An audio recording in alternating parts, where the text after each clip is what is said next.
Assalamualaikum warahmatullahi wabarakatuh. Apa kabar anak-anak pintar?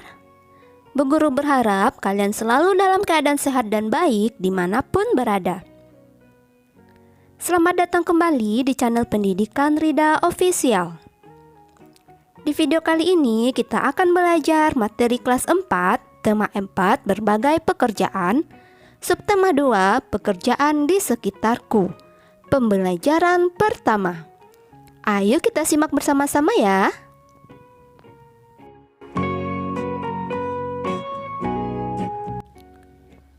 Mengapa orang harus bekerja?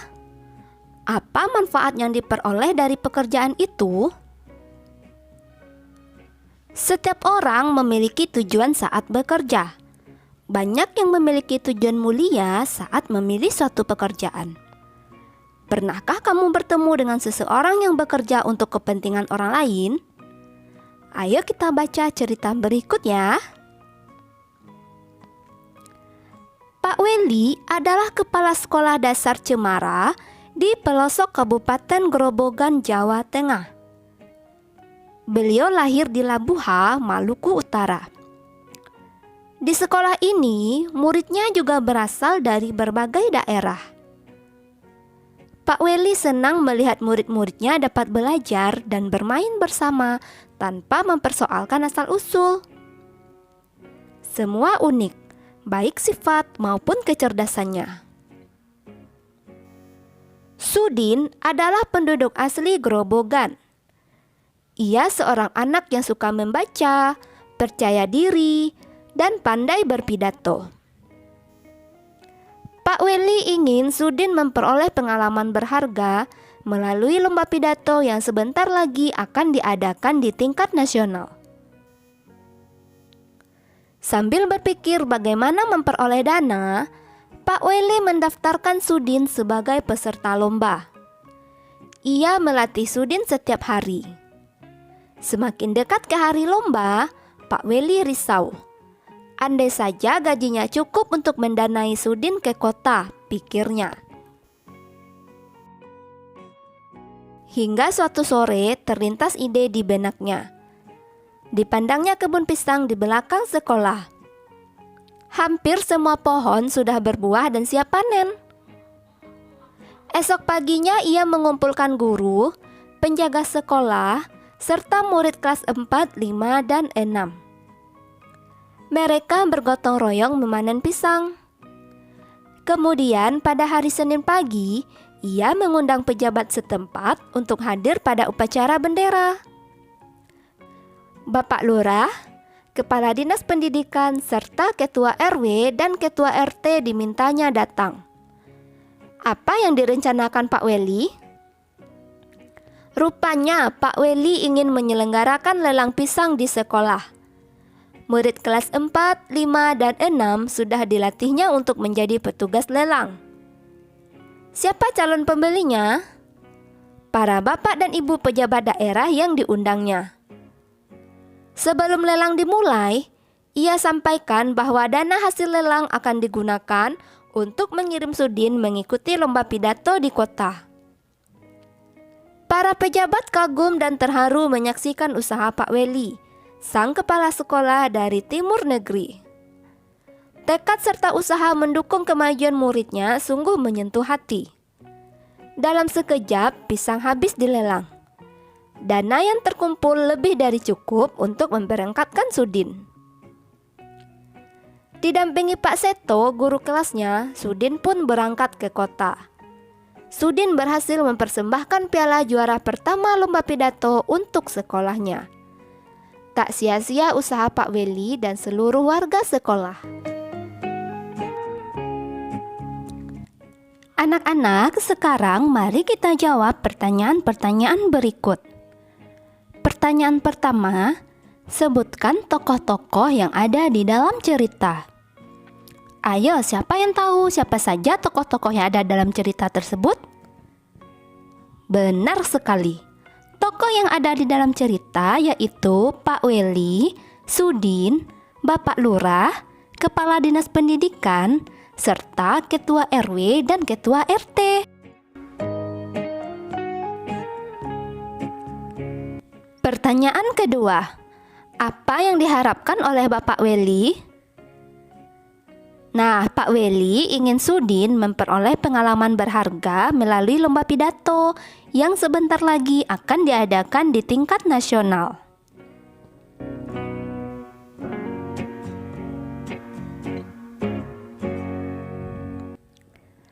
Pertanyaan ketiga, mengapa Bapak Weli memiliki harapan tersebut? Agar Sudin, seorang anak yang suka membaca, percaya diri, dan pandai berpidato, memperoleh pengalaman berharga melalui lomba pidato.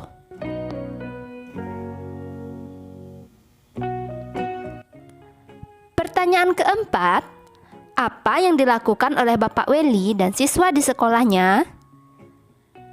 Pak Weli ingin menyelenggarakan lelang pisang di sekolah untuk menggalang dana. Dan pertanyaan terakhir, tokoh mana yang paling kamu sukai? Mengapa? Kalau menurut Bu Guru, tokoh yang paling Bu Guru sukai adalah Pak Weli. Alasannya karena tekad serta usaha mendukung kemajuan muridnya sungguh menyentuh hati.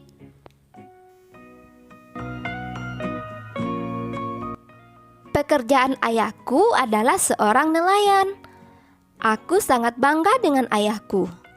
Apakah kamu tahu alasannya? Ayah bekerja sebagai seorang nelayan tradisional. Ayah tinggal di kampung nelayan. Ayah pergi melaut pada malam hari. Ayah membawa sampan dan jaring untuk pergi berlayar. Saat berlayar, ayah harus menghadapi ombak dan badai di laut. Karena hanya menggunakan sampan, ayah tidak dapat pergi melaut terlalu jauh. Tangkapan ikan ayah kadang banyak, kadang sedikit. Semua bergantung pada cuaca. Sampan ayah tidak bermesin. Ayah tidak perlu membeli bahan bakar.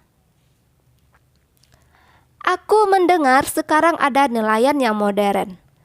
Kapalnya lebih besar dan menggunakan bantuan mesin sehingga tidak mudah terguncang ombak. Kapal ini menggunakan mesin sehingga memerlukan bahan bakar. Banyak pemilik kapal tidak memedulikan penggunaan bahan bakar. Ada yang boros sehingga mencemari lingkungan perairan. Mereka bisa berlayar ke laut lepas sehingga tangkapan ikannya banyak. Alat penangkap ikan mereka berupa jaring dan juga radar yang bisa mendeteksi kumpulan ikan. Bahkan ada yang menggunakan bom. Baiklah anak-anak, sekarang mari kita jawab pertanyaan berikut. Pertanyaan pertama, apa yang digunakan oleh nelayan tradisional untuk menangkap ikan? Mereka menggunakan sampan dan jaring untuk pergi berlayar menangkap ikan.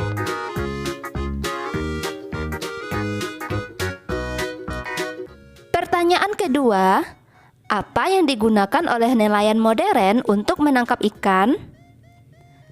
Mereka menggunakan kapal besar yang menggunakan bahan bakar. Mereka berlayar ke laut lepas dan menangkap ikan jaring dan radar pendeteksi ikan. Mereka juga menggunakan bom. Ketiga, tulislah persamaan dan perbedaan dari nelayan modern dan tradisional dalam diagram Venn berikut. Ayo anak-anak, kita lihat diagram Venn-nya. Nelayan tradisional pergi melaut malam hari. Nelayan modern pergi melaut kapan saja. Nelayan tradisional menggunakan sampan. Nelayan modern menggunakan kapal. Nelayan tradisional tidak bisa melaut jauh. Sedangkan nelayan modern bisa berlayar ke laut lepas. Nelayan tradisional tidak menggunakan radar. Nelayan modern menggunakan radar. Dan perbedaan terakhir, nelayan tradisional tidak membutuhkan bahan bakar, sedangkan nelayan modern membutuhkan bahan bakar. Dan persamaannya yang di tengah itu ya anak-anak, yang berwarna kuning, sama-sama menangkap ikan dan menggunakan jaring.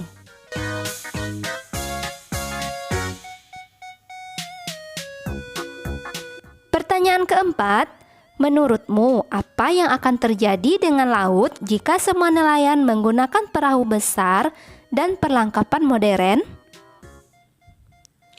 Jika semua nelayan menggunakan perahu besar dan perlengkapan modern, maka persediaan ikan di laut akan cepat habis dan laut menjadi tercemar.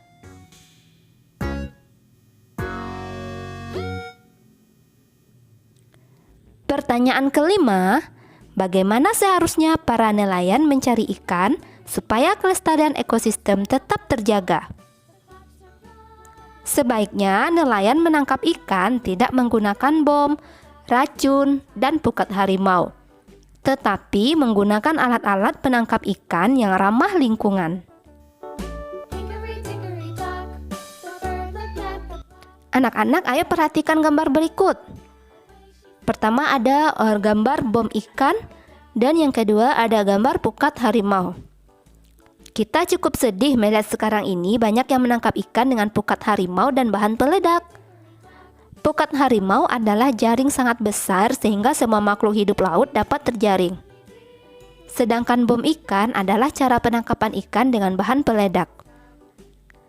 Cara ini dapat menyebabkan hancurnya terumbu karang dan habitat ikan.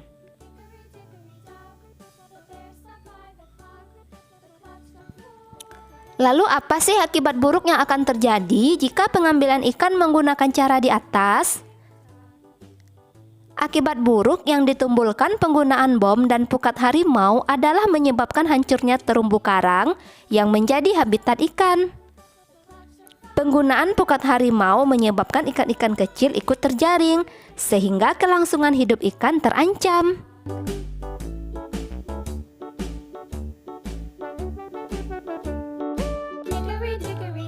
Baiklah anak-anak, sekarang mari kita perhatikan gambar-gambar berikut ya.